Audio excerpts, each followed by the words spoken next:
Assalamualaikum warahmatullahi wabarakatuh. Perkenalkan, nama saya Azara Gazi Widi Mauro dari kelas C dengan NIM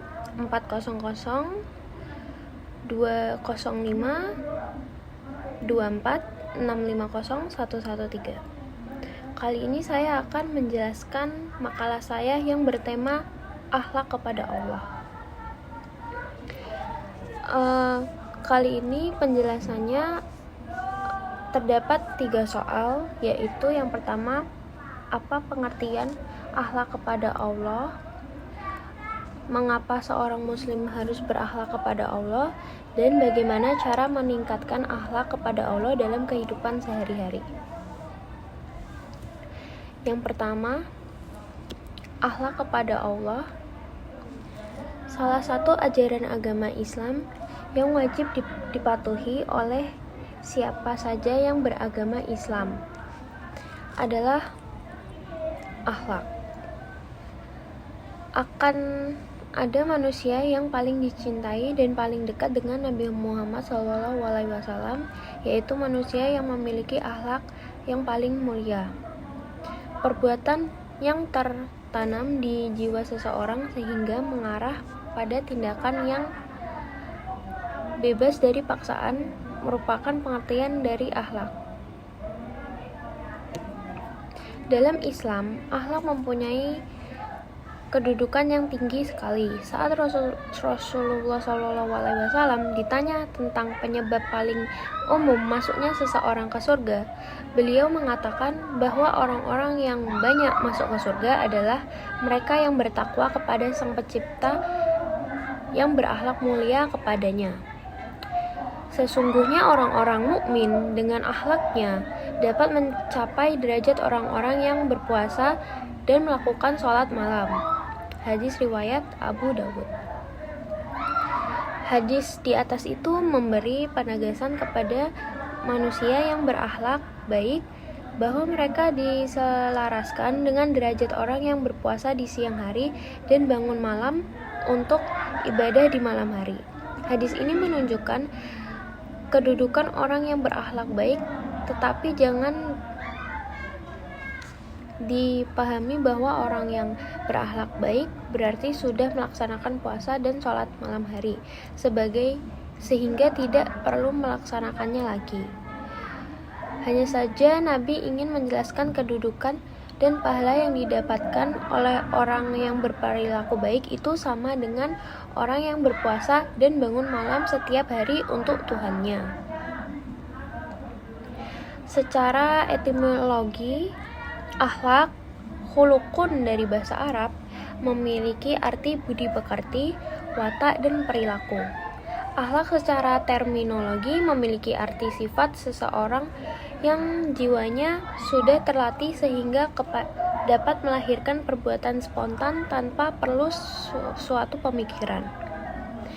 Untuk pengertian akhlak secara terminologi yang lain dapat mengacu pada pendapat para ahli bidang akhlak, salah satunya yaitu Ibnu Miskawayh. Beliau menjelaskan akhlak merupakan suatu perbuatan spontan yang dilakukan oleh seseorang. Perbuatan tersebut didorong oleh sifat yang ada dalam jiwa orang tersebut.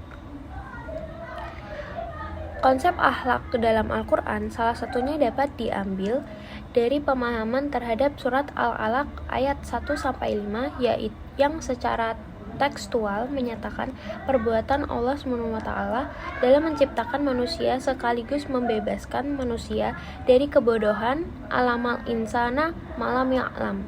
Akhlak merupakan perbuatan yang terdiri dari 3 unsur, diantaranya kognitif, yaitu wawasan dasar seseorang yang dilihat dari kemampuan akal mereka, afektif, yaitu kemampuan menganalisis peristiwa sebagai upaya pengembangan akal seseorang, dan psikomotorik, yaitu penerapan pengetahuan rasional menjadi tindakan nyata.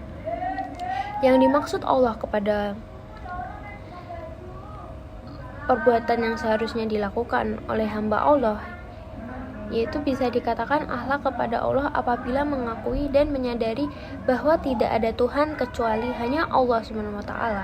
Ketika seseorang dapat bersabar menyerahkan diri sepenuhnya hanya kepada Sang Pencipta, menerima takdir dan syariatnya, serta tidak mengeluh atas hal tersebut, itulah yang dinamakan berakhlakul karimah kepada Allah. Yang kedua, yaitu mengapa seorang muslim harus berakhlak kepada Allah.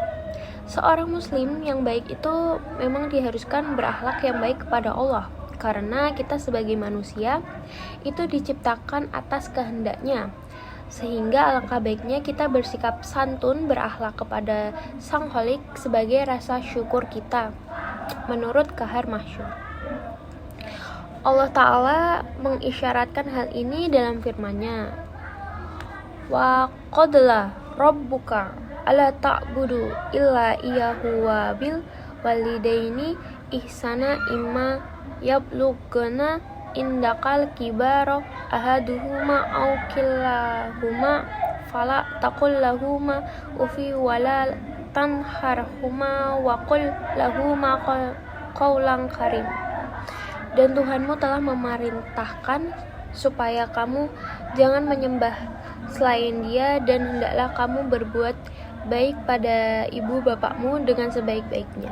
Jika salah seorang di antara keduanya atau kedua-duanya sampai berumur lanjut dalam pemeliharaanmu, maka sekali-kali janganlah kamu mengatakan kepada keduanya perkataan dan janganlah kamu membentak mereka, dan ucapkanlah kepada mereka perkataan yang mulia. Quran Surat Al-Isra ayat 23. Ayat ini menegaskan bahwa Allah Subhanahu wa Ta'ala telah memerintahkan hamba-hambanya untuk beriman kepadanya dan kepada perkara-perkara yang wajib diimani, tidak kufur atau mengingkari Allah, bahkan dilarang menuhankan selain Allah.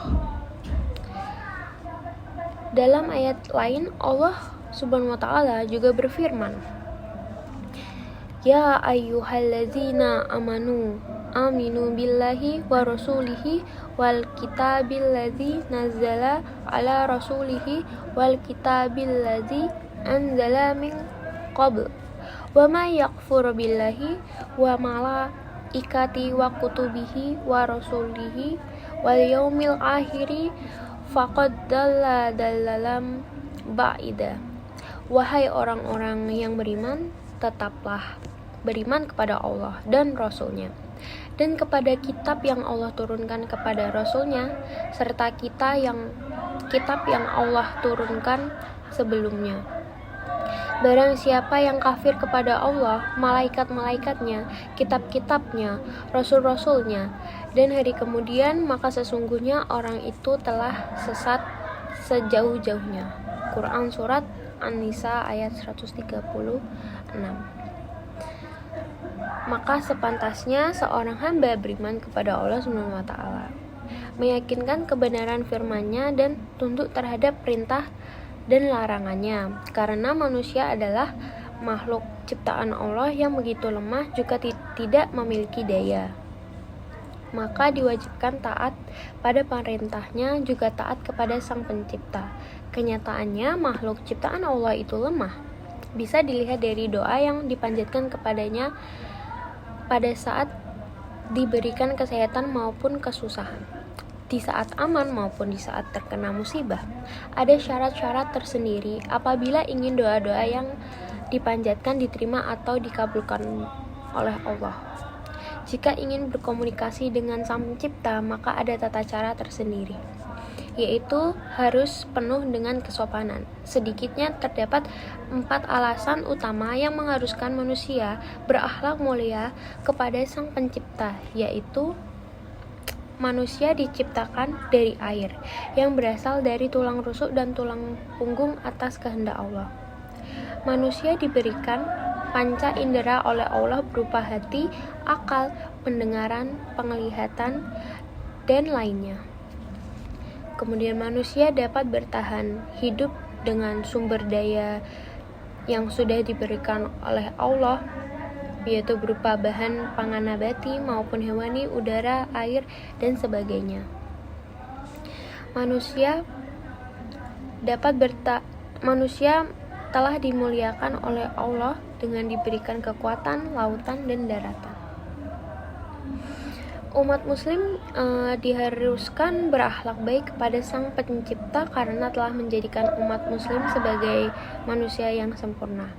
Sebagai seorang hamba Allah, sudah seharusnya bersyukur kepada Allah, bukan hanya pada saat menerima nikmat darinya. Oleh karena itu, kita harus bersyukur sepanjang waktu, memohon ampun kepada Sang Pencipta, dan memuji Allah.